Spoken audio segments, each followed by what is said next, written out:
Hi, it's Stephanie, and I have a great New Year's resolution for you. It's time to just take action and look for a doctor or specialist on ZocDoc. Whether you're trying to straighten those teeth, fix an achy back, get that mole checked out, or anything else, ZocDoc has you covered. Go to ZocDoc.com/something and download the ZocDoc app for free. That's Z as in zoo, O-C as in cat, DOC as in cat.com/something. ZocDoc.com/something.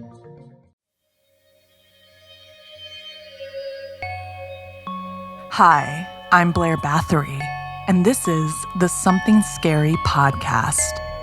Thank you so much for being here. Whether this is your first time or you are one of the brave souls who join us every week, welcome. The holidays are officially over, and we're all getting back to our old routines. But still with us from the holidays are all of the gifts and toys we may have received. Some of our presents turn into our most prized possessions. Others get buried under clutter in our closets. But many objects can take on a life of their own.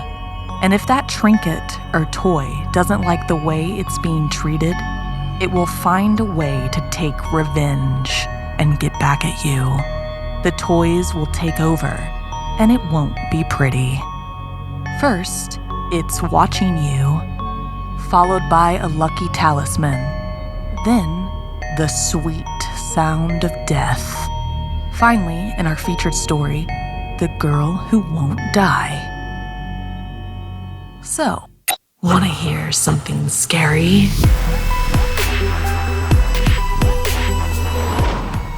The brutal takeover. Sometimes, the things that give us the most comfort are another person's nightmare. Like in this story, inspired by Bibiana. When we were growing up, my sister, Melissa, had a big brown bear that she absolutely adored. My parents had gotten it for her the day she was born, and they had been inseparable ever since. The bear was in all her baby pictures. In fact, I could not find a picture of Melissa that did not include her companion.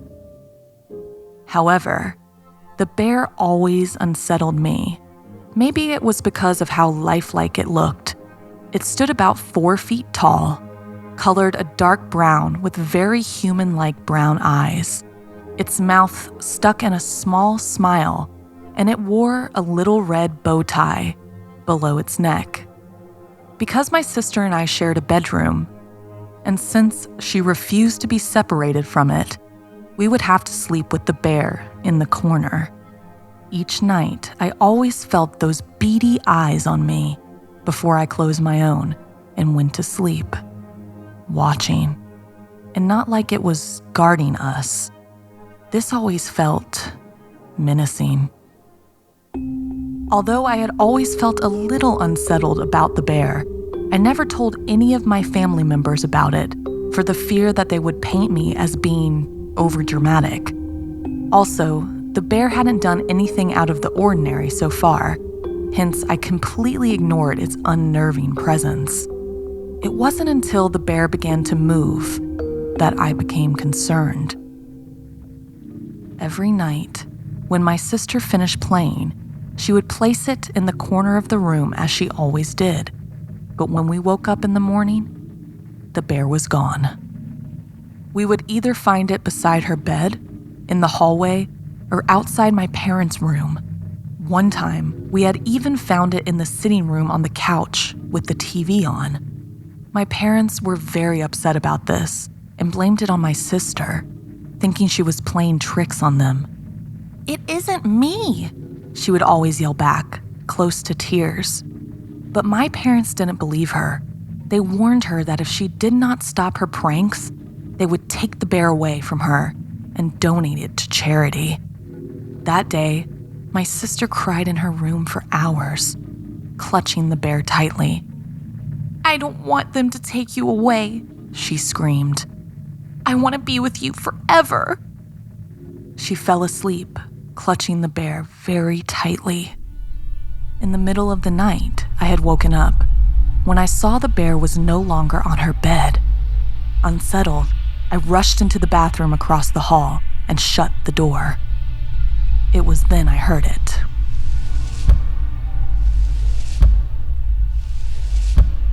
It sounded as if something was being dragged up the stairs at a very slow pace. Frozen in fear, I pressed my ear against the door and listened closely. I held back a scream, my mind immediately going to the stuffed bear. Slowly, I creaked the door open to peek, and there it was, climbing up the stairs on 2 legs. Its body was moving stiffly, almost as if it was learning to walk. This time I screamed, pulling the door completely open, and its beady human eyes turned towards me. Its smiling mouth turned to scowl as it realized it had been caught. It tried to move towards me, but I scrambled back and locked the door, crying out for my parents. Its body slammed against the door, rattling as it tried to open it. I screamed and cried, quivering in the corner of the bathroom, but suddenly, there was silence. "Angela?" I heard my mother's voice call from the other side of the door. "What's the problem, honey?" "The bear!" I wailed in a shaky voice. "It was walking, moving." "Don't be ridiculous, honey," came her comforting voice. "It's just your sister trying to scare you. Open the door." Shakily, I opened the door to reveal the comforting face of my mother. The bear was nowhere to be seen. She picked me up and patted my head. Maybe it had all been my imagination. "Your sister was probably playing tricks again," my mother whispered as she clutched my head. However, her hand felt very paw-like. I felt myself freeze. "The bear isn't alive," came a distorted voice. I looked up to find my mother's face had transformed into that of the bear. I screamed, trying to pull away, but it refused to let me go. The noise finally alerted my parents, who barged out of their room in panic, and just like that, the bear dropped to the floor, lifeless once again. I ran into my parents' arms and told them everything that had happened, and surprisingly, they believed me. They admitted that they did not want to believe it, but they had a feeling that something about that bear was unusual. The next day, much to my sister's dismay, we decided to donate the bear to a pawn shop. My sister cried for the whole day and refused to talk to neither my parents nor myself, as she felt we were ganging up on her. However, my parents promised to get her a new toy, one that wasn't so creepy. About a month after that, everything had returned to normal, until one day my sister came back from school with a golden necklace that had a small pendant of a bear.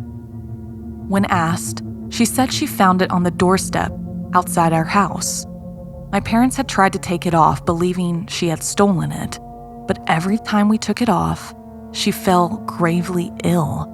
But once we put it back on, she immediately felt better. It was almost like her soul was attached to this eerie necklace. My parents eventually allowed her to keep it, as long as it wasn't causing her any harm. To this day, my sister still wears that necklace all the time, and it makes me wonder that although we hadn't gotten rid of the bear, whatever was inside it may still linger in our home, because engraved at the bottom of that necklace were the words, "Forever." Were you ever frightened of a toy as a child? What would you have done if you'd seen your teddy bear moving? Let us know if you've ever had a scary experience with one of your own stuffed animals.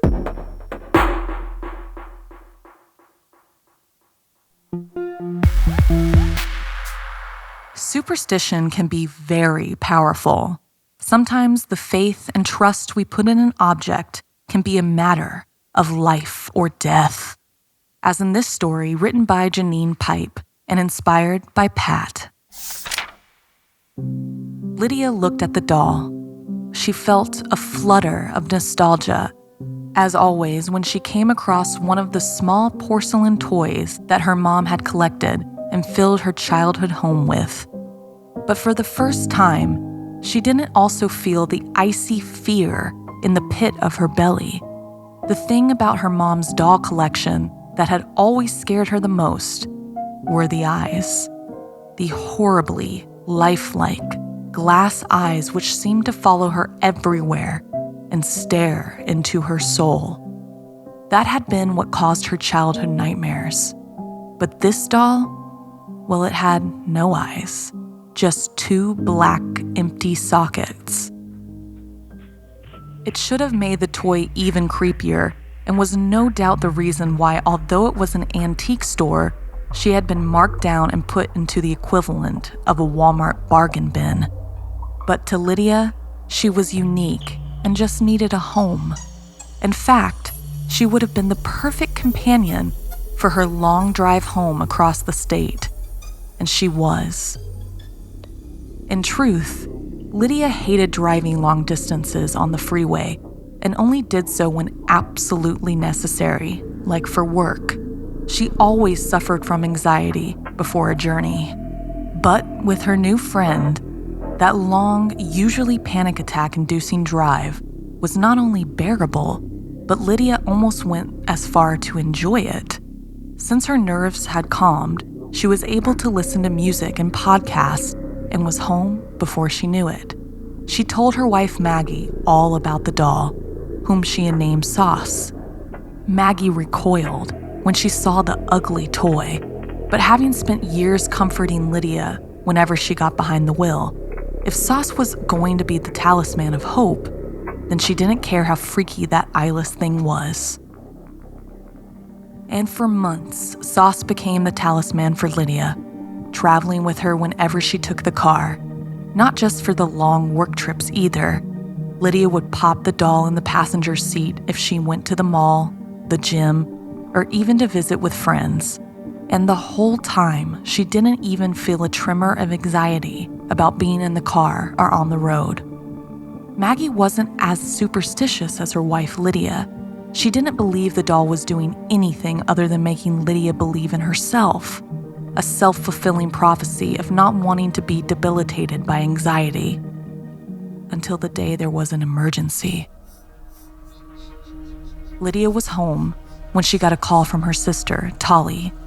Their mom had been taken ill, rushed to the hospital with a possible heart attack.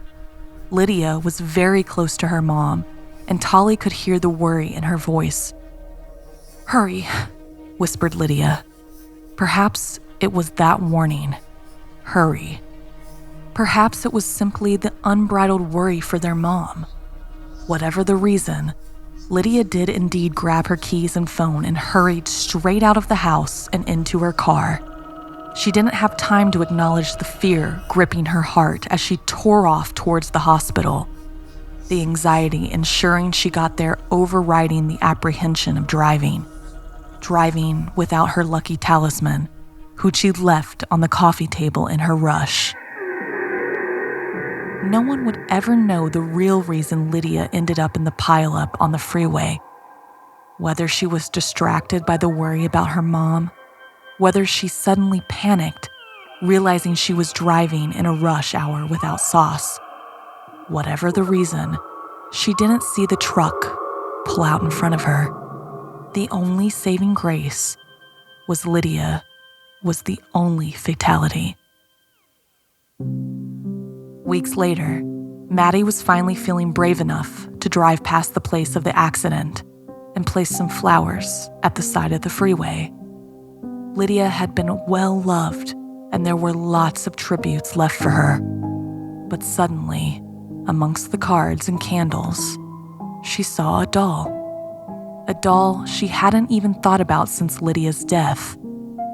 It was Sauce, staring directly at Maggie, as if to say, "You should have believed in me." Have you ever had a talisman? Are you or your family superstitious about travel? What do you do to ward off evil? Hi, it's Stephanie, and I have a great New Year's resolution for you. If you've been worrying about a health issue and you've been asking your friends for advice, it's time to just take action and look for a doctor or specialist on ZocDoc. On ZocDoc, you can see real verified patient reviews to help find the right doctor in your network and in your neighborhood. Whether you're trying to straighten those teeth, fix an achy back, get that mole checked out, or anything else, ZocDoc has you covered. And they have a specialist for everything you'd ever need. And ZocDoc always takes your insurance. Download the free mobile ZocDoc app today. Go to ZocDoc.com/something and download the ZocDoc app for free. Then start your search for a top-rated doctor today. Many are available within 24 hours. That's Z as in zoo, O-C as in cat, D-O-C as in cat.com/something. ZocDoc.com/something. When we worry more about earthly possessions than our fellow humans, only death and destruction will follow, like in this story inspired by Urban. Thank you to our patrons, Samuel and Ariana, whose names we use in this story. There once was a very wealthy family who lived in a beautiful home in the suburbs of New York. The Williams family consisted of the father, a hardworking businessman, the mother, a socialite who spent her days with her friends, and their two children, Samuel and Ariana. The children were regularly cared for by their au pair, while their mother and father would be out of town for days at a time. The children were always vying for their parents' attention. Ariana by trying to be as perfect as possible, and Samuel by acting out. One year, their father arrived home just in time for Christmas. "We missed you, Father," Ariana said, giving her father a big hug. Samuel, on the other hand, just stood by rather impatiently, wanting to know what their father had brought them from his trip. Their father smiled at his children as he set up his suitcase on the floor. "I have something special for both of you," he said, opening his luggage.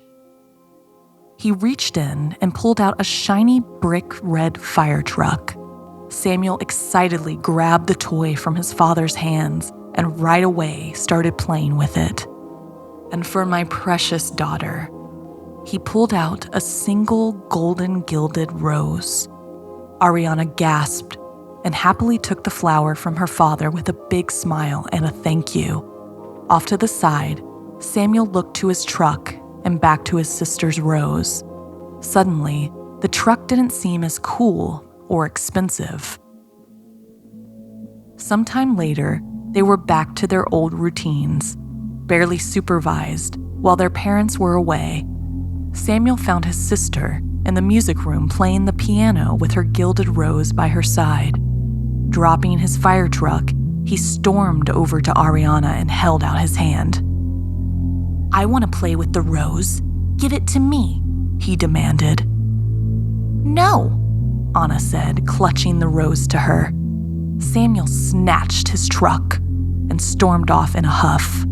The next day, he went to his sister in the music room again, and this time offered to let her play with his amazing truck while he played with her swallow old rose. She refused point blank. Once again, Samuel skulked away, sulking. The next day, Samuel barged into the music room. "Sister, give me your golden rose. I want to play with it." Ariana shook her head and held the rose close to her. "No, brother. I am still playing with my rose.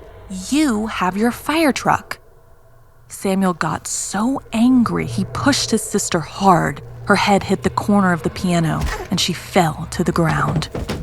Samuel stood there waiting for his sister to move as blood pooled around her head. But fear and dread set in quickly as he realized she was never going to get back up. Scared, he would get into trouble, he dragged his sister's body up and shoved her into the body of the grand piano and closed the heavy top. Before he left the room, he saw the rose on the floor and with a smile, picked it up and shut the door.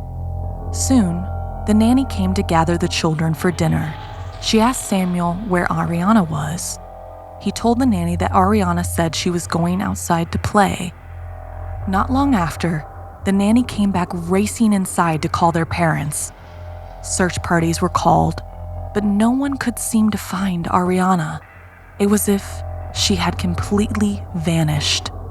So devastated over their loss, his parents sealed off the music room so as not to be reminded of Ariana and her beautiful piano playing. It was to be her shrine. Days turned into weeks and then months. The parents were distraught about losing Ariana, but clung to Samuel as their remaining child. They started to spend more time at home with him. He never spoke a word about what happened that day when Ariana died. All seemed to be going well for Samuel. His parents were giving him the attention and all the stuff he wanted, from endless food treats to all the toys he could wish for. One day, his parents were out for lunch, leaving Samuel home alone with just the staff for a short time.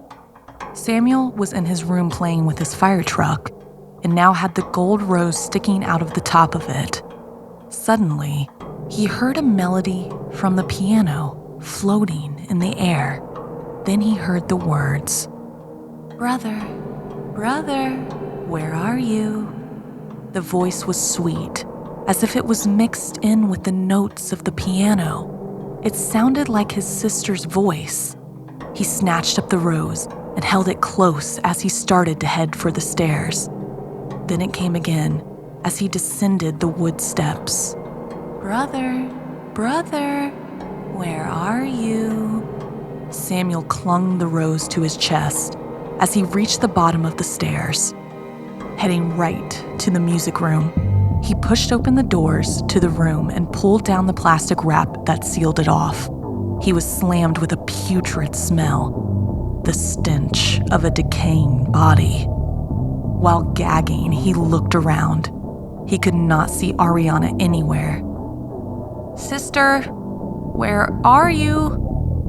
Suddenly, the voice spoke again.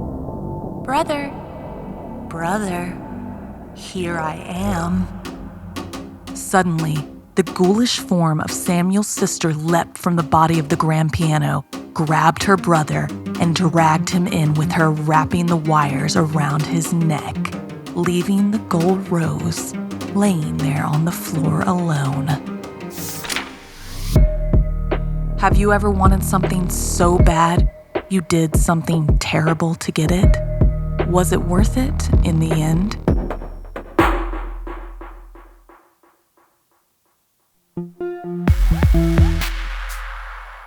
Before we get to our story, I just wanted to say that we would love to have you on Patreon.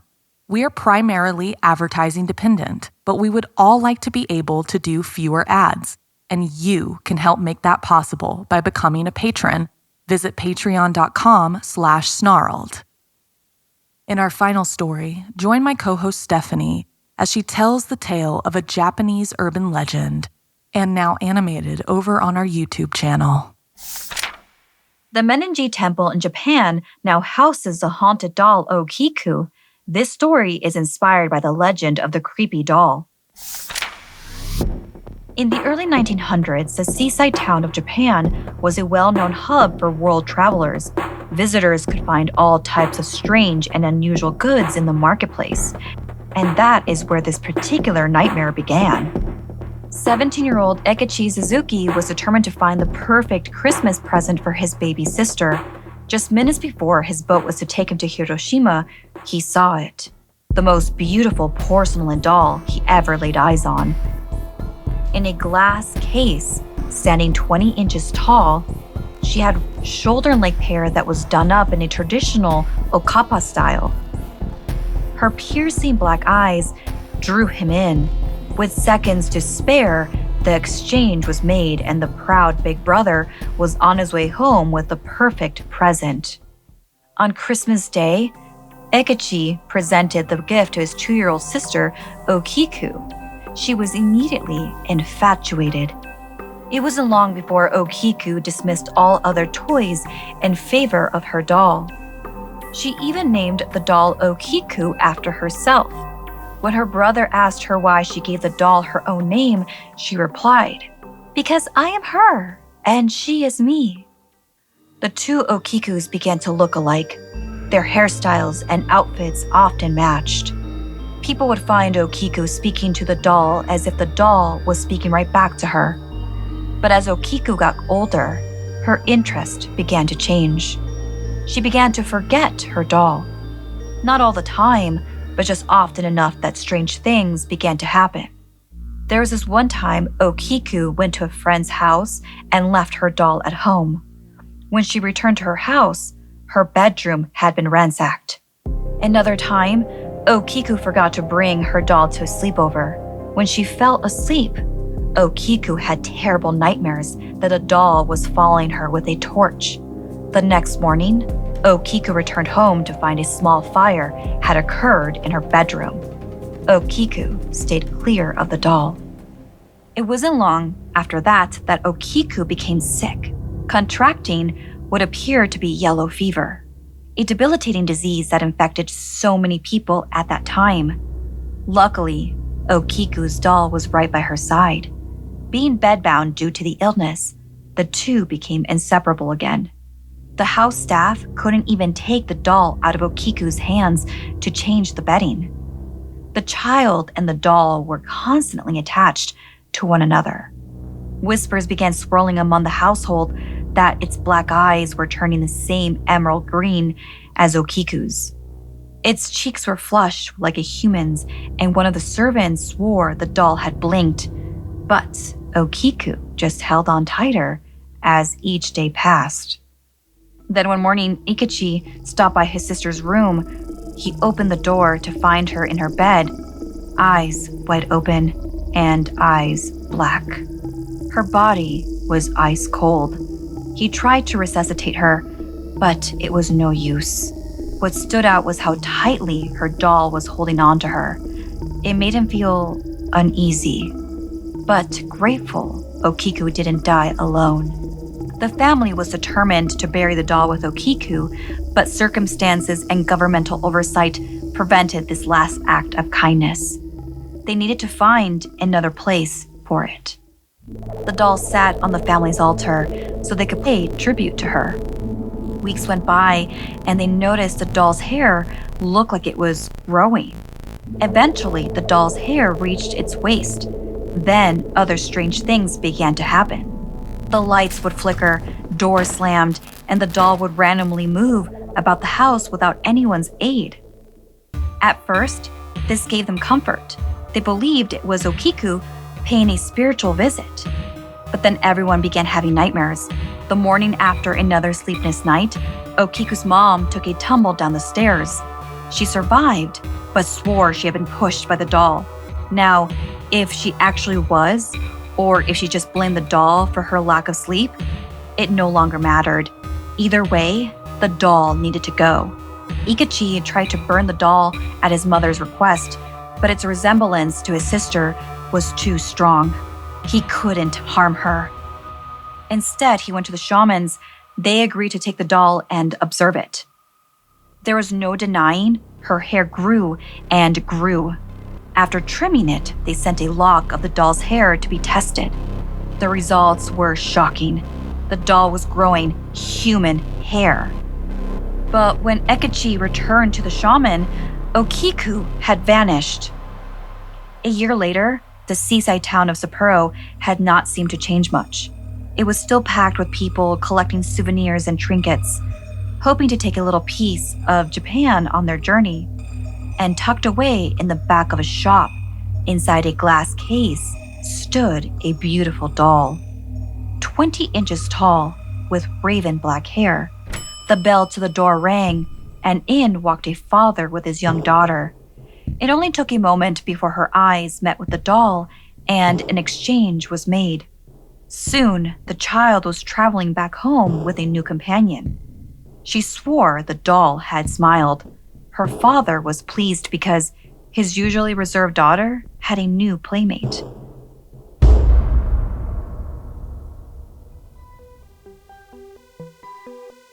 This week's podcast stories were edited by Sarah Lukasiewicz, Janine Pipe, and Stephanie Strange. Narration by Blair Bathory and Stephanie Strange. Audio edited and mixed by Fitz Harris. Additional audio editing by Calvin Linderman. Art and graphics by Irma Richardson. Produced by Anna Villalobos. Executive produced by Gail Gilman. Music by Sapphire Sindalo and Calvin Linderman.